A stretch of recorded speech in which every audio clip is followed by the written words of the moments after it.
Assalamualaikum warahmatullahi wabarakatuh. Salam sejahtera untuk kita semua. Semoga kita selalu dalam keadaan sehat walafiat. Di masa pandemi seperti saat ini, kesehatan merupakan salah satu nikmat yang paling besar dari Yang Maha Kuasa.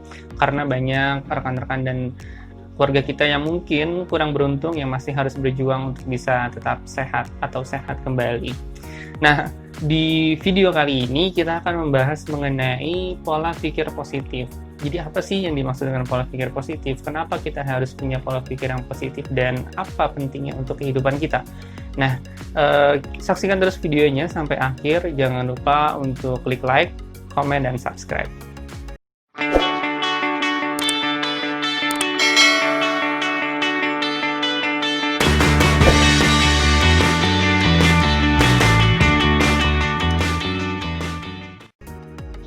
Oke, langsung aja kita mulai bahas mengenai pola pikir positif. Ya, apa sih yang dimaksud dengan pola pikir positif? Ya, jadi cara berpikir logis.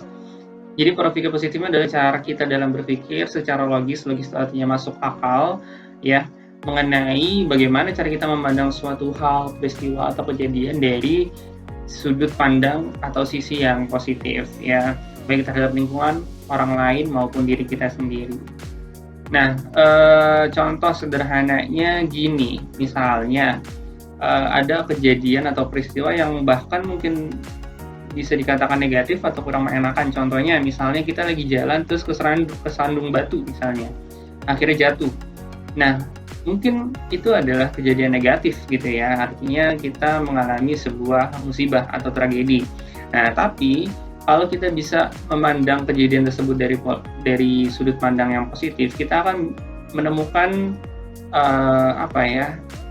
sisi positifnya. Contohnya, wah berarti gue kalau jalan harus lebih hati-hati lagi ya, kayak gitu. Jadi kalau kita memandang suatu hal atau apapun dari sudut pandang yang positif, kita pasti akan menemukan hal positif atau yang bisa dijadikan pembelajaran untuk diri kita sendiri.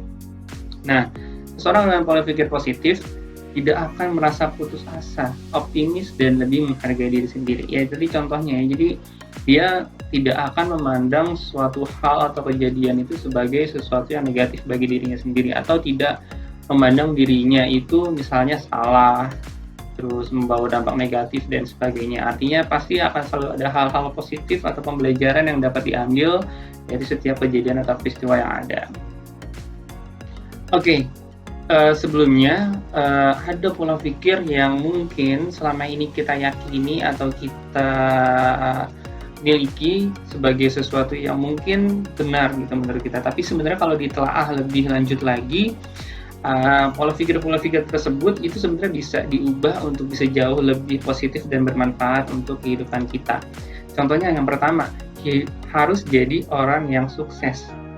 Pasti setiap dari kita meyakini bahwa kita harus sukses dan memang menargetkan untuk bisa sukses di masa yang akan datang. Misalnya kalian di SMA, nanti setelah lulus dari SMA kalian harus kuliah. Jadi mungkin ada standar suksesnya. Oke, kalau gue dapat kuliah di PTN negeri, berarti gue termasuk sukses, gitu. Nah, sebenarnya ada, kalau diubah itu bisa menjadi harus jadi orang yang berharga atau bernilai. Jadi berharga atau bernilai ini sebenarnya jauh lebih besar dampaknya daripada sekedar sukses. Misalnya standar sukses kita yang tadi, misalnya kamu dari SMA ini bisa masuk ke PTN negeri yang kamu inginkan, misalnya masuk UI gitu ya misalnya. Nah, artinya kalau kamu hanya berprinsip gua harus sukses masuk UI, bisa saja kamu menghalalkan segala cara untuk masuk UI. Yang penting kan standar sukses kamu adalah kalau masuk UI. Padahal sebenarnya kalau misalnya pola pikir kamu adalah berharga atau bernilai, artinya kamu akan melakukan segala cara yang positif pastinya, yang benar, yang legal untuk kamu bisa masuk UI. Misalnya dengan tidak mencontek pada saat ujian seleksi masuk UI atau melakukan hal-hal lain yang tidak dibenarkan secara norma, hukum, ataupun agama gitu. Jadi itu lebih penting daripada sekedar kalian sukses dengan standar sukses kalian sendiri, berharga atau bernilai.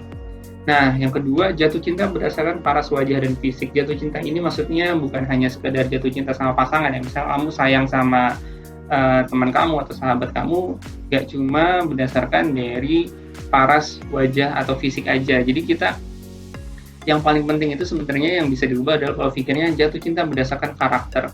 Jadi kalau misalnya kamu mau memiliki teman, sahabat atau pasangan nanti ya, jangan cuma memandang dari paras wajah dan fisik aja, karena ya kita udah tahu ya pasti yang namanya wajah, fisik itu semua sementara gitu ya, artinya bisa diubah gitu. Banyak juga kan ya orang-orang yang bertransformasi, merubah dirinya secara maksimal gitu, dari yang tadinya mungkin biasa saja atau dianggap remeh sama orang lain, tapi secara fisik mereka bisa mengubah menjadi orang yang sangat dikagumi.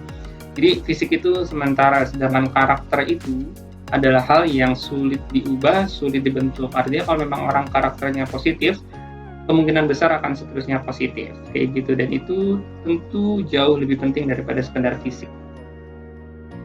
Yang ketiga, buat orang tua bangga atas keinginan mereka. Ya, pasti sebagai anak, kita semua sebagai anak pasti mau ya membuat orang tua kita bangga, bisa menjadi sesuai yang mereka inginkan dan sebagainya. Tapi sebenarnya gitu ya, ada hal yang kalau misalnya kita ubah mindsetnya itu bisa jauh banget berdampak positif untuk kehidupan kita.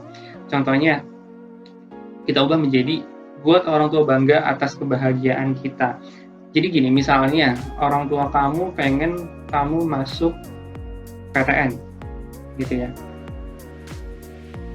PTN misalnya di UI gitu. Nah, sedangkan kamu mau masuk PTN, mau ikutin keinginan mereka, tetapi setelah kamu cari tahu ternyata jurusan yang ada di UI itu atau jurusan yang kamu mau itu nggak ada di Universitas Indonesia gitu misalnya. Nah, terus apa? Apakah kamu akan tetap menuruti keinginan orang tua kamu untuk kamu bisa masuk UI, padahal jurusan yang kamu mau, yang kamu suka, yang kamu minatin itu nggak ada di UI? Kan nggak seperti itu.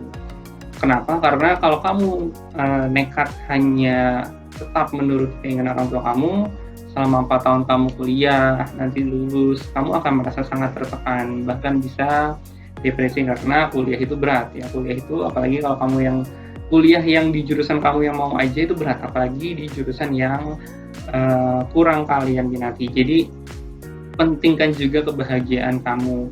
Coba diskusikan dengan orang tua gitu, misalnya, maaf Pak, di UI aku mau masuk UI sebenarnya gitu ya, karena memang kan kampus yang bagus gitu. Nah, tapi di UI nggak ada jurusan yang aku mau, bilang nggak aku masuknya ke UGM aja gitu misalnya. Soal aku mau jurusan ini, bla bla bla dan sebagainya. Diskusikan aja gitu, apa ya, sehingga orang tua kamu oke, kamu oke. Jadi bahasa psikologinya I'm okay, you're okay gitu. Yang keempat, cari teman yang banyak. Ya, tentu adalah hal yang menyenangkan dan membanggakan ya, mungkin kalau kita punya banyak teman, kenalan, relasi gitu. Tapi sebenarnya ada hal yang lebih berharga lagi dari sekedar punya banyak teman, yaitu punya teman yang berkualitas. Jadi kamu sebenarnya yang lebih penting itu adalah cari teman yang berkualitas, jangan cuma banyak gitu. Banyak itu kan kuantitas ya. Misalnya kamu punya banyak teman tapi toksik, tahu kan ya, misalnya toksik arti gimana? Artinya tidak membawa dampak positif dalam kehidupan kamu, atau bahkan malah bisa membawa kamu ke hal-hal yang negatif.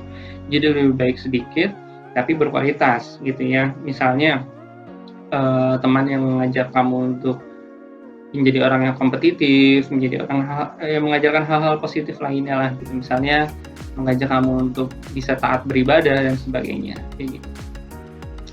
Nah, yang kelima, temukan kebahagiaan atas kemewahan gitu ya. Mungkin standar kebahagiaan di banyak dari kita adalah kemewahan gitu. Artinya mungkin orang yang mewah, orang yang bergelimang harta mungkin bisa dianggap sebagai orang yang bahagia gitu. Padahal sebenarnya temukan kebahagiaan atas kesederhanaan dan kemampuan.